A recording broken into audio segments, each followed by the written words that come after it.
పార్లమెంట్లో మహిళా reservation bill ముసుగులో దేశ సమైక్య స్వరూపాన్ని దెబ్బతీయాలని చూసిన మోదీ, అమిత్ షా కుట్రలను కాంగ్రెస్ పార్టీ రాహుల్ గాంధీ, ఖర్గే నాయకత్వంలో పటాపంచలు చేసిందని తెలంగాణ రాష్ట్ర ప్రభుత్వ విప్ పాలేరు ఎమ్మెల్యే బీర్లా ఐలయ్య యాదగిరిగుట్టలో ఏర్పాటు చేసిన మీడియా సమావేశంలో మాట్లాడారు. ఒకవేళ పార్లమెంట్లో బిల్లు నెగ్గితే బీజేపీ తమ ఘనత, ఓడిపోతే ప్రతిపక్షాలను టార్గెట్ చేద్దామని కుట్ర పన్నిందని, గతంలో ఇలాగే 2020లో రైతులపై నల్ల చట్టాలు తెద్దామని ప్రజలను వచ్చిన తీవ్ర వ్యతిరేకతతో బీజేపీ బొక్కబోర్ల పడిందన్నారు.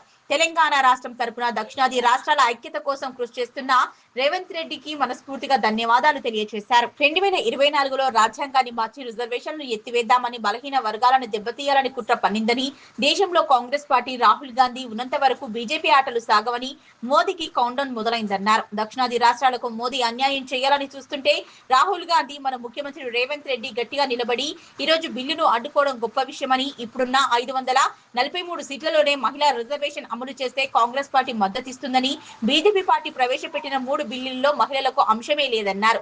డిలిమిటేషన్ పేరుతో మళ్లీ అధికారంలోకి రావడం కోసం ప్రభుత్వం ప్రయత్నం చేస్తున్న భారతీయ జనతా పార్టీ, మహిళా లోకానికి భారతీయ జనతా పార్టీ బేషరతుగా క్షమాపణ చెప్పాలన్నారు. రాజకీయ అవసరాల కోసం, రాజకీయ ఎత్తుగడల కోసం మహిళలను అడ్డుపెట్టుకుని రాజకీయాలు చేయాలనుకుంటే భవిష్యత్తులో భారతీయ జనతా పార్టీకి మనుగడ ఉండదన్నారు. మహిళా రిజర్వేషన్ బిల్లుపై కూడా బీజేపీ వైఖరి స్పష్టంగా లేదని, ఈ బిల్లు విషయంలో బీజేపీ ద్వంద్వ స్థితిని కనిపిస్తోందన్నారు. మహిళా బిల్లును అమలు చేయాలనే ఉద్దేశం లేకుండా కేవలం రాజకీయ ప్రయోజనాల కోసం బిల్లును వాడుకుంటున్న విధానం నిన్న తేటతెల్లమైందన్నారు. పార్లమెంట్లో మహిళా రిజర్వేషన్ బిల్లు 130వ రాజ్యాంగ సవరణకు భారతదేశ ప్రజలంతా కూడా ప్రపంచమంతా చూసింది. మరి రాజ్యాంగ సవరణ ముసుగులో దేశ ప్రజాస్వామ్యాన్ని, రాజ్యాంగాన్ని కూని చేయాలని చెప్పి మోడీ, అమిత్ షా గారు చేసినటువంటి కుట్రలను ప్రియతమ నాయకుడు రాహుల్ గాంధీ గారు, ఖర్గే గారు, ప్రియాంక గారు పార్లమెంట్లో ఆ బిల్లును వీగిపోయేటట్టుగా చేసే సందర్భం మీరంతా చూసిరు. మహిళలను గౌరవించేది కాంగ్రెస్ పార్టీ. గత చరిత్ర చూస్తే కాంగ్రెస్ పార్టీకి కాంగ్రెస్ పార్టీ ఏఐసిసికి అధ్యక్షురాలు చేసిన ఘనత కాంగ్రెస్ పార్టీది. రాహుల్ గాంధీ గారు స్థానిక సంస్థల్లో మహిళలకు 50% రిజర్వేషన్ ఇచ్చి పురుషులతో సమానంగా మహిళలకు అన్ని హక్కులు కల్పించింది కాంగ్రెస్ పార్టీ. మరి అలా మోడీ గారు మహిళల ఆత్మ గౌరవాన్ని దెబ్బతీసే విధంగా 2023లోనే మహిళా బిల్లు పాస్ అయితే దాన్ని సవరణలు చేసి పార్లమెంటు పెడితే బిల్లు ఎట్లాగో పాస్ చేస్తారని చెప్పి ఒక సాకుతోటి మహిళలకు ఎక్కడ 33% రిజర్వేషన్ ఇవ్వాల్సి వస్తుందని దానికి లేనిపోనివి జోడించి డీలిమిటేషన్ పేరు మీద, ఇంకో బిల్లు పేరు మీద మరి ఈ బిల్లు వీగిపోయేటట్టుగా తానే చేసి పార్లమెంట్లో బిల్లు పాస్ అయితే మేము దానికి ఘనత అంటారు.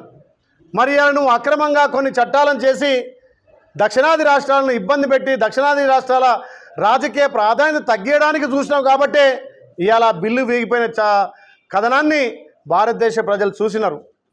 నీకు చిత్తశుద్ధి ఉంటే పార్లమెంట్లో బిల్లు పాస్ కావాలని, మహిళలకు 33% ఇవ్వాలని నీకు ఉద్దేశం ఉంటే ఇవాళ రాజ్యాంగ సవరణ ద్వారా 131 రాజ్యాంగ సవరణను మహిళా బిల్లును పెడితే 100% కాంగ్రెస్ పార్టీ మిత్రపక్షాలు సహకరించేది.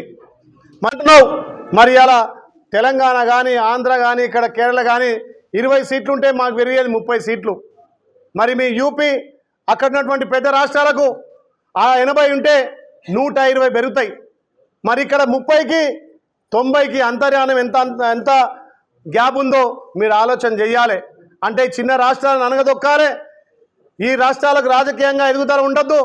ఇప్పటికే ఈ రాష్ట్రాలు కట్టే పన్నులకు కనీసం 50% కూడా ఇవ్వనటువంటి మోడీ ప్రభుత్వం మళ్ళొక్కసారి ఈ రాజకీయ వివక్షకు చేసింది కాబట్టే 3 బిల్లులు పెట్టారు. కాబట్టే ఆ బిల్లులు వీగిపోయే విధంగా మా ప్రియతమ నాయకుడు రాహుల్ గాంధీ గారు కానీ, ఖర్గే కానీ, ప్రియాంక కానీ, కాంగ్రెస్ ఎంపీలు, మిత్రపక్ష ఎంపీలు ఆ బిల్లును వీగిపోయేటట్టు చేసిరు. ఇవాళ మళ్ళా దొంగ దీక్షలతోటి జాతిని ఉద్దేశించి మోడీ గారు మాట్లాడతారు. బిల్లు పాస్ అయితే మా ఘనత, బిల్లు ఫెయిల్ అయితే కాంగ్రెస్ వాళ్ళకు